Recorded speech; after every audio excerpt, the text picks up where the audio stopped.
Here, dankie dat ons vanoggend die voorreg het om U te kan bely as die koning van ons lewens en ons harte, en dat ons dit met sang kan doen, die lof kan besing, die naam van groot maak. Dankie dat ons kan weet U is hier, dankie vir die woord. Ons wil vanoggend vra, Here, praat met ons, maak ons harte ontvanklik.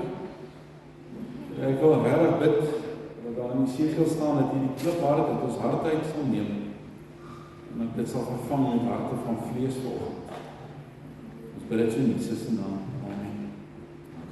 Sommer net voordat ons begin, ek kyk gister 'n fliek, so 'n video van Richard Boerenbrand se lewe. Ek het vir baie jare die stem van die martelare was 'n nuusbrief wat uitgegaan het en hy het die aangrypendste stories geskryf van die vervolgde kerk en die fliek gaan oor sy lewe.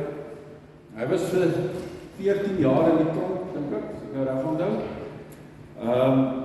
Ongelooflikste goed beleef. En volgens ons sing, toe dink ek net aan die wonder, hulle kon nie in kerke by mekaar kom in Roemenië nie, kommuniste het hulle vervolg, hulle kon nie regtig hard gesing het nie, ons het hier die wonderlike voorregte om dit te kan doen. Ek wil vir jou vra, jy moet vir 'n oomblik hieroor nadink, wie in jou lewe, tussen jou pa en jou ma, die grootste invloed op jou geestelike lewe gehad. Dit kan 'n positiewe invloed wees of 'n negatiewe een. Jy weet nie te antwoord nie, ek wil net hê jy moet vir so 'n oomblik daaroor dink.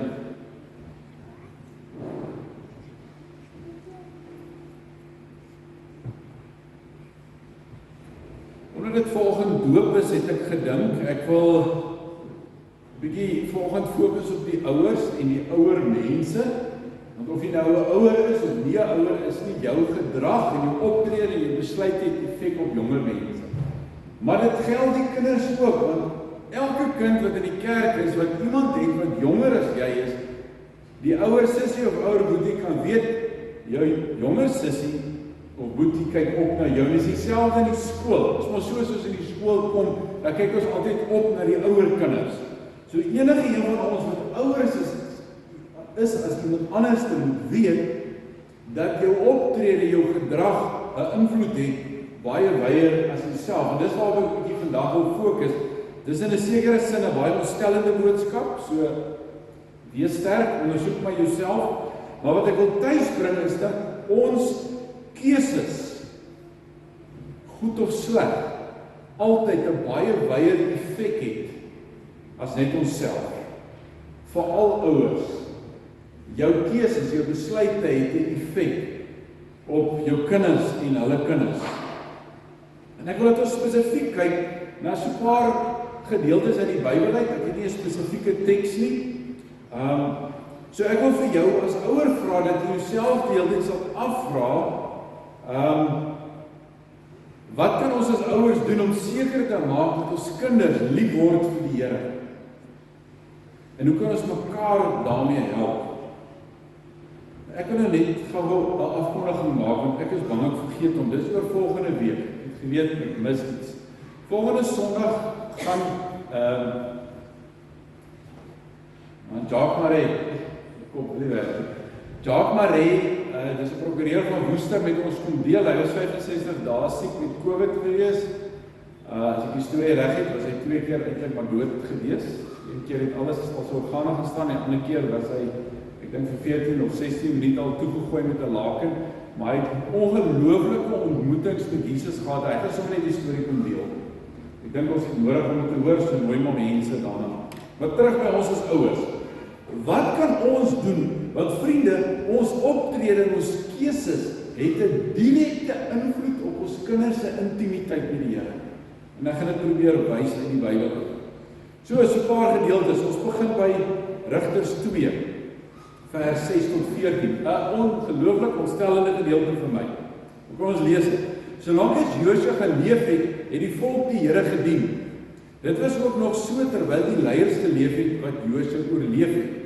Hulle het nog al die groot dade beleef wat die Here gedoen het om vir Israel te help.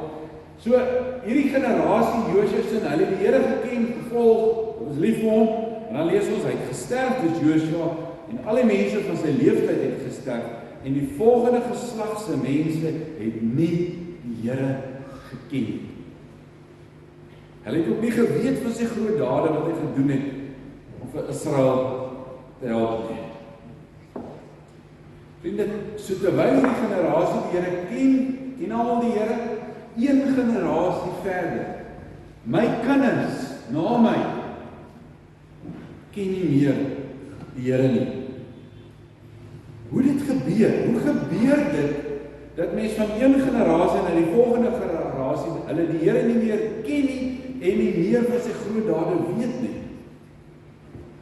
So ek wil vir julle vra en julle moet 'n antwoord nie, maar dink daaroor. Hoekom dink jy dit gebeur? Dat die volgende generasie die Here nie geken het nie. Wat het gemaak dat dit gebeur het? Hoe dit gebeur dat die volgende generasie nie die stories van die Bybel geken het? Ek dink julle sal met my saamstem, die antwoord is eintlik baie logies en voor die hand liggend. En dan lees ons verder, as mens die verhaal aanlees van in 1 Samuel, dat daar 'n priester is, die leier van die kerk van daai tyd, Eli. Maar Eli het nie sy kinders groot gemaak in die vrees van die Here nie. En dan lees ons in 1 Samuel 2 hierdie. Eli was al baie oud en wanneer hy alles hoor wat sy seuns aan al die Israeliete doen, hulle gaan nie in detail wat dit is nie, maar die tweede deel gaan in detail in, en dat hulle by die vrouenslawe diens doen by die ingang van die tent van ontmoeting. So dit weer, hoe gebeur dit dat 'n man van God se kinders nie die Here volg en dan kom daar 'n ongelooflike oordeel. Ons lees dit in 2 vers 30 tot 33. Daarom lewer die Here die God van Israel uitspraak. Ek het nadruklik gesê, jou huis en jou nageslag sal my altyd in die tempel dien. Net so oomblik daar stop. Dit was die belofte wat die Here aan Eli se nageslag, sy familie gegee. As julle my dien, julle gaan altyd priesters wees. Maar nou verander daar iets. Hy sê, maar nou sê ek die Here, dit sal nie meer gebeur nie. Want die een wat my eer, sal ek eer, en die een wat my minag, sal ek minag. Daar kom 'n tyd dat ek die priesterskap van jou en jou familie, en dis wat ek wil hê ons die hele tyd moet hoor, ons keuses het effek op ons familie. Jou en jou familie af sal wegvat, en in jou familie sal niemand oud word nie. Hoor jy die oordeel? Dis eintlik skrikwekkend. Jy sal in nood na my woordplek staan en kyk, tussen al die weldade wat ek in Israel bewys, in jou familie sal niemand oud word nie. En dan, as Samuel die eerste keer profeteer, dan sê hy die volgende. Of die Here sê vir Samuel, ek gaan 'n ding in Israel doen wat elkeen wat daarvan hoor, sy ore sal laat tyd. Op daardie dag sal ek vir Eli alles voltrek wat ek oor sy familie aangekondig het, van begin tot eind. Ek het aan hom bekend gemaak dat ek sy familie vir altyd gaan straf. Hoor jy weer, dis nie net vir Eli, die sy familie vir altyd gaan straf, oor die ongeregtigheid waarvan hy geweet het, ja, toe hy sy seuns die vloek oor hulle gebring het, het hy hulle nie bestraf nie. Daarom bevestig ek met die eed, aangaande die familie van Eli, die ongeregtigheid van Eli se familie sal sekerlik nooit deur diere of graanoffers versoen word nie. Dis so sleg dat hulle nie eens meer offers kan bring vir wat Eli gedoen het om dit weg te neem. Want Eli het nie sy kinders gedissiplineer nie, hy het hulle nie geleer om respek vir God te hê nie. Hy het sy kinders bo die eer van die Here gestel. En daarom sal geen offer meer vir hom aanvaarbaar wees nie. En dan kom Samuel, dis sy eerste uitspraak aan die bewind, of word hy die koning, en, nie die koning, die profeet, en dan lees ons van Samuel, in 1 Samuel 3 die volgende, Samuel het groot geword, die Here was by hom, en het nie een van Samuel se woorde onvervuld laat gaan nie. Daar's hoop. Israel het 'n profeet, wat almal respekteer, en dit het sy hele lewe lank so gegaan, almal het vir Samuel gerespekteer. En dan kom jy aan die einde van Samuel se lewe, dan lees jy weer die ding wat my sprakeloos laat. Toe Samuel oud geword het, het hy sy seuns as leiers oor Israel aangestel. Die oudste se naam was Joab, die tweede Abia. Hulle was leiers in Berseba. En dan lees nou hierso, maar Samuel se seuns was nie soos hy nie. Hulle het hulle verryk ten koste van ander en het omkoopgeskenke aangeneem en die regspraak verdraai. Weet nou, hoe gebeur dit? Dat so 'n man van God wat sy lewe lank getrou in die Here was, dit reg kry om nie sy geloof aan sy kinders oor te dra nie. Hoe gebeur dit? Ek dink dit gebeur en ek spekuleer uit dit wat ek in die Bybel uit lees. Julle kan saam met my daaroor dink dat dit gebeur wanneer ouers nie by hulle kinders 'n liefde vir die Here kweek nie. En ons net nou kyk hoe dit gebeur. Ek dink dit gebeur wanneer ouers nie vir hulle kinders die stories vertel van God nie. Met ander woorde die Bybelverhale, maar ook hulle eie wandel met die Here, sodat die kinders kan weet, my pa en ma word getok, hulle leef dit reg. Want dan leer kinders ook hoe die Here by ons betrokke is. Ek dink dit gebeur wanneer ons nie by ons kinders vrees en respek vir die Here kweek nie. Dis waar dissipline inkom. As die teks in Efesiërs 6, as ons dit vertaal van die Grieks uit letterlik, beteken dit as ons kinders nie dissiplineer nie, kweek ons weerstand teenoor God by hulle. En ek dink dit gebeur wanneer ouers sê hulle glo, maar hulle kinders sien dit nie in hulle lewens nie. So ek wil vanoggend vir julle wat gedoop het en die ander familie en almal van ons eintlik wat al gedoop het, oproep dat as ons nie moeite gaan doen om ons kinders lief te maak vir die Here en hulle van die Here te vertel in die Bybelstories en ons stories met die Here met hulle gaan deel nie, kan ons nageslag dalk die Here nie ken. Dit kan in een generasie gebeur, vriende, dat ons kinders en ons kinders se kinders die Here nie ken. Die Here roep ons op tot disippelskap en die basiese daarvan, die minste wat ons kan doen, dis die absolute minimum, is om ons kinders te disipel. Hulle lief te maak vir die Here, naby die Here te laat leef, sodat hulle weer eendag vir hulle kinders dieselfde kan doen. Die Wilby's vader is een van die pilare van man wees, of die eerste in morele autoriteit, ons praat baie daaroor, maar morele autoriteit kom daarop, you must walk the talk. Dit wat jy sê, moet jou lewe demonstreer. So as ons sê ons is kinders van die Here, dan moet dit sigbaar wees. En hierdie is waarskynlik een van die grootste bepalende dinge of jou kinders die Here gaan volg. As jy nie leef en jou kinders nie jou liefde vir die Here in jou sien en beleef nie, is die kans baie groot dat hulle nie in die voetspore of dat hulle nie die Here gaan volg nie. En dan word hulle gewoonlik rebels en opstandig. Ek kan, ja. Maar vriende, wanneer kinders in ons lewens sien dat ons toegewyd aan die Here leef, dat ons regtig lief is vir hom, dat hulle die verhouding met ons met die Here sien en beleef, kan ek jou waarborg, gaan hulle saam met die Here leef en lief wees vir die Here. Nou later kry ons vir Dawid. Dawid van wie ons lees in Handelinge 13, dat God vir hom gesê het, ek het in Dawid, seun van Isaai, 'n man aan my hart gevind, hy sal al my opdragte uitvoer. Nou hier is 'n stuk troos in Dawid, wat vir ons amazing is.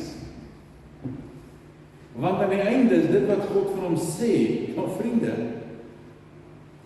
daar's 'n paar skokkende gevolge van Dawid se keuses in die Bybel opgeteken, wat ons nie by verby kan kom nie.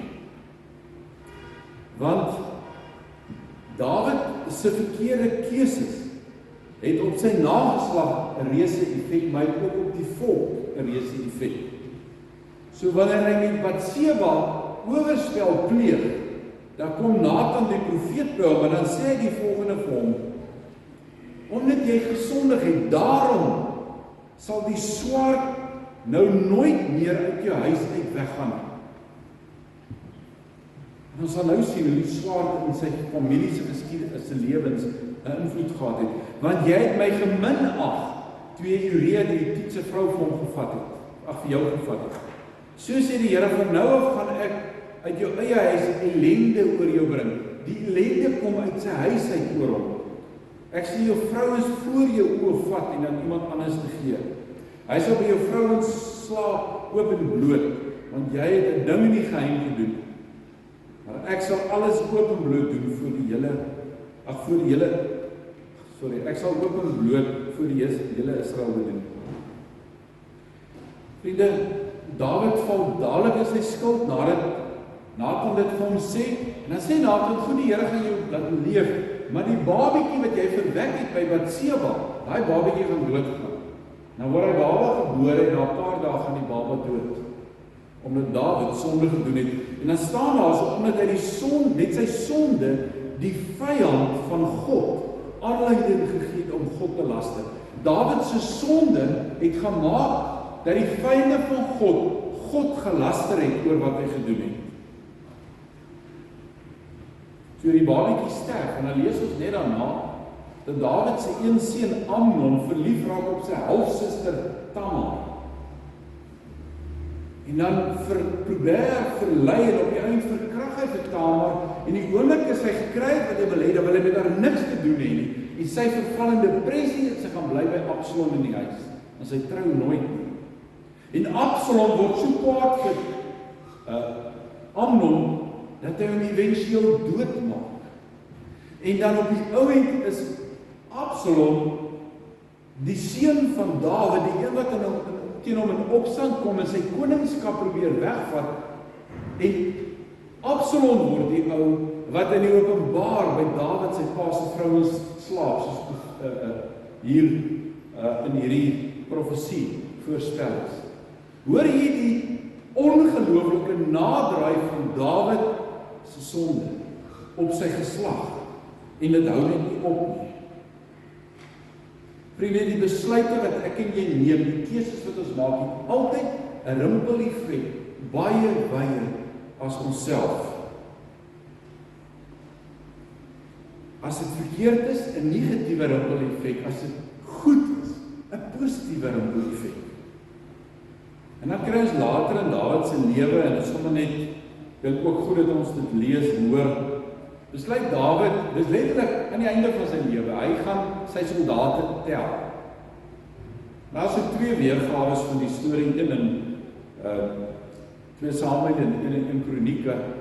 Die getalle verskil so 'n bietjie, maar Dawid het so amper 1 miljoen Jode, Israeliese soldate gehad, en so 500-600 000 Jode, so hy het 'n redelike groot oorlog mag gehad, maar dit was sonde in die oë van die Here, want hy wou daarmee sy grootheid bepaal. En dan kom maar weer 'n profeet na Dawid toe, dan is amper soos die sondekommissie nou vir Zuma sê.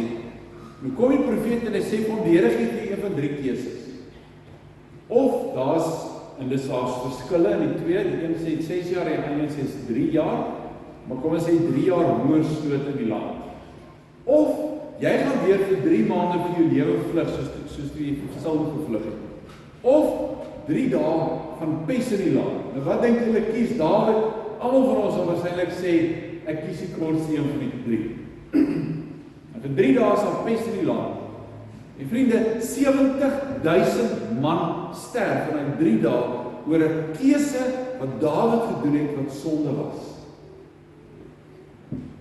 Dis wat gebeur wanneer ons, in watter vorm van leierskap ons ook al is, wat die rimpel-effek negatief kan wees as ons sonde doen. En dit geld vir leierskapsposisies, dit geld ons as ouers, dit geld die ouer kinders in die skool ook, as ons sonde doen of reg doen, 'n positiewe of 'n negatiewe nadraai. Ek weet nie vir julle nie, maar hierdie verhale het nogal by my 'n vrees vir die Here ongelooflik werklik gemaak. In 'n positiewe sin. Ek wil nie droog raak. Ek wil nie die een wees wat my nageslag negatief beïnvloed nie. Ek wil nie een wees wat die gemeente negatief beïnvloed nie. En ek dink die meeste van ons wat vanoggend hier sit sal vir onsself moet sê, ons het al droog gemaak. Ek weet ek nie. Baie. So wat maak ons daarmee as ons al verkeerde keuses en besluite gemaak? Ons doen wat Dawid gedoen het. Jy draai na God toe en jy val in jou skuld. sonder om jouself te regverdig, sonder om redes te gee. Dawid het nooit homself probeer regverdig, hy het net gesê, Here, ek is skuldig, en dis die verskil tussen hom en Saul. Saul het elke keer as hy droog gemaak het, en dit kom in die lig homself probeer regverdig en verskonings gemaak. Dawid het net in sy skuld geval. En dan maak jy reg met die Here. Want aan die einde van Dawid se lewe word weer bely na al hierdie droog wat hy gemaak het. En hierdie skrikwekkende gevolge sê God, ek het in Dawid 'n man aan my hart gehad. Maar dis nie hoe jy begin nie, vriende, dis hoe ons eindig. As te veel ouens wat goed begin, in kerke ook, fantasties, wêreldbekend word. En as jy afgelope 4-5 jaar hordes van hulle gewees, en dan val hulle aan die einde, en hulle eindig nie goed nie. Dit is baie beter om so Dawid droog te maak, maar aan die einde van jou lewe te kan hê, dat die Here sê, ek het in hom 'n man aan my hart gevind. Soos nooit te laat om reg te maak nie. So wat verwag die Here van ons as ouers? Wat is die rol wat ons in ons kinders se lewens moet speel? Ons moet ons kinders grootmaak in die vrees van die Here. Jy kan vir jou kind net dit leer wat jy ken, wat jy ervaar en beleef het. Kinders kyk deur ons, hulle is nie gou soos families. En daarom vir julle wat vanoggend gedoop het, en almal van ons wat al gedoop het, ons lewe moet 'n lewe wees wat getuig, wat demonstreer. Ons kinders moet by ons, deur ons liefde vir die Here, lief word vir die Here. En dis wat Psalm 78 sê. Baie prakties, luister na wat ek jou leer, my volk, luister aandagtig na wat ek sê. Ek gaan 'n gedig voordra, ek gaan julle inlei in die geheimenisse uit die verre verlede, ek gaan julle vertel wat alles al gebeur het, maar om te vertel van die Bybel, wat ons gehoor het, en wat ons weet, ervaring nie, wat ons vaders aan ons vertel het, sal ons vir ons kinders nie verswyg nie. Ons sal aan die volgende geslag vertel van die roemryke dade van die Here, en van sy mag, en van die wonderdade wat hy gedoen het. Ek sal vertel wat ek beleef en ervaar het, wat ek in die Bybel ken vir my kinders. Ek sal dit by hulle inprent, sodat hulle nie sal wonder daaroor nie. God het aan Jakob sy voorskrifte gegee, aan Israel sy onderwysing. Hy het ons voorvaders beveel om dit aan hulle kinders bekend te maak. Dit is nie 'n opdrag, 'n opsie nie. Dit is 'n opdrag. Julle moet dit julle kinders inskerp, sodat die volgende geslag dit kan weet. Hoor julle die disippelskap, en die kinders wat nog gebore sal word, dit weer aan hulle kinders kan vertel. Dis die disippelskap wat in die huis plaasvind. Ek leer my kind liefde vir die Here, ek demonstreer dit, sodat hulle dit weer aan hulle kinders kan vertel. Hoekom? Sodat hulle dan op God vertrou, en nie vergeet wat hy gedoen het nie, maar gehoorsaam sal wees aan wat hy beveel. Jy kan nie die Here eer en respekteer as jy hom ken, en as jy vrees vir die Here het. En dis wat ons vir ons kinders moet leer, vriende.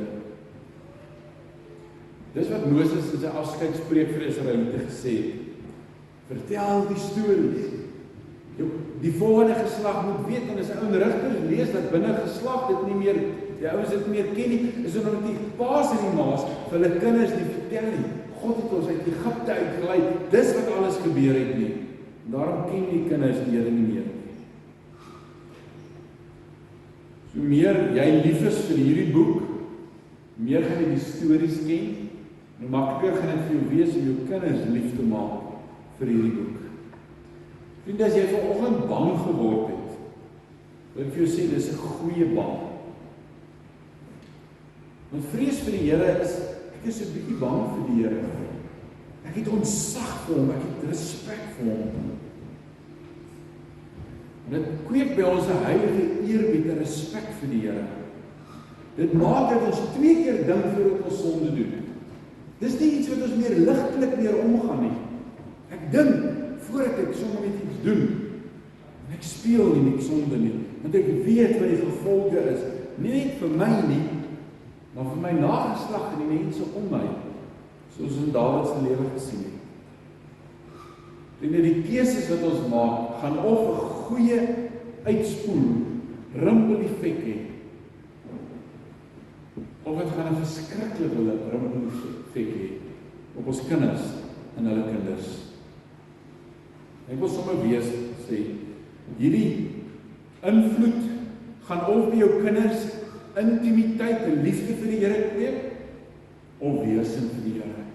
En dit hang van ons as ouers af. As jy al droog gemaak het, ek dink nie is een van ons wat kan sê vanoggend, dit is nog nie aangejaag. Dit is nog nie droog gemaak. Maar kan ons soos Dawid, in Psalm 51, na die Here toe gaan, en daar sê Dawid vir ons, u sal 'n hart vol ootmoed en berou nooit geringagtig kom. As ek met my hart vol erkenning van my skuld na die Here toe gaan, sal ons nooit geringagtig nie, daar is altyd hoop. Hy vergewe ons. En wanneer Dawid dan vir Salomo aanwys op sy opvolger, lees ons in 2 Kronieke 28 vers 9, sê hy vir Salomo, my seun, jy moet die God van jou vader ken en hom dien met jou hele hart. Vriende, dit gaan oor ons harte. Gaan nie of ons altyd reg kry nie, maar dit gaan of ons hart aan die Here behoort en ons na die Here hinker en meer van hom wil hê. Daarom sê dien hom met jou hele hart en met 'n gewillige gemoed. Want die Here ondersoek aller harte en ken die bedoeling van elke gedagte. Die Here weet of ons opreg is. En ek dink dis die groot ding, dis nie of ons nooit droog maak nie, maar of as ons droog maak, ons teruggaan na die Here toe. Jy gaan regmaak en weer probeer. As jy na hom vra, ongeag, sal hy hom deur jou laat vind. Maar weer hierdie ding wat ons nooit kan vergeet nie, maar as jy hom verlaat, sal hy jou altyd verwerp.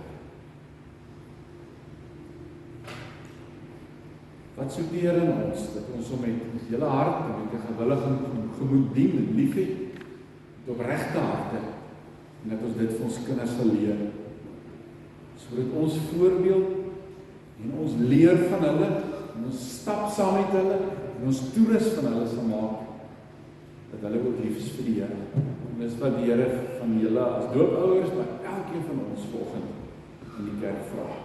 Ek gaan vir jou kans gee om net by die Here stil te word.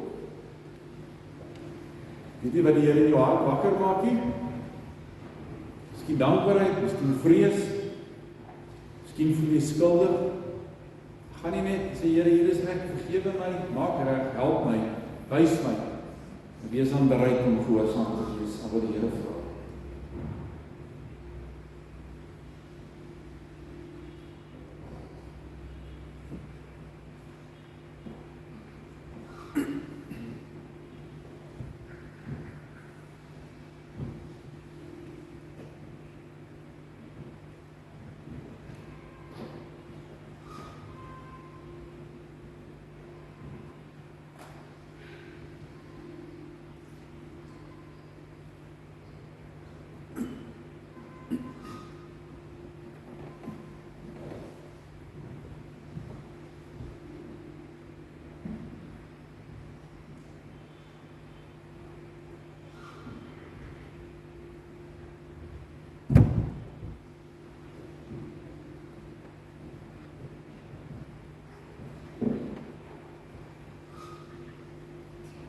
Here, dankie dat ons hier wees vanoggend net moontlik is omdat U die God van genade is. Hebreërs sê, vandag as julle my stem hoor, van 'n plekke lees ons dat U genade elke dag nuut en vars is. En Here, daarom kan ons weet dat al het ons aangejaag, droog gemaak, verkeerde besluite geneem, ons opnuut vanoggend na U toe kan draai. En Here, ek dink elkeen van ons wat ouers is, wil opnuut na U toe draai vanoggend en sê, Here, ons het al baie droog gemaak. Wil ons bely, Here, dat daar tye is wat ons kinders U nie in ons lewens kan sien nie, vergewe ons.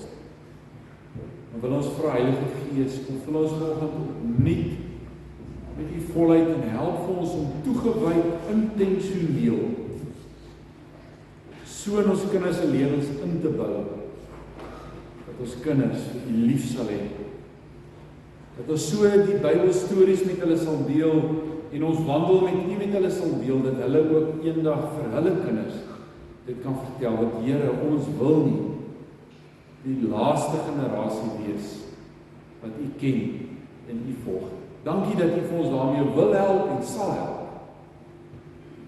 Mag ons sommer net opnuut met erns en toegewydheid hierdie opdrag wat U vir ons gee, gaan uitvoer in die week wat kom. Ons bid dit in Jesus naam. Amen.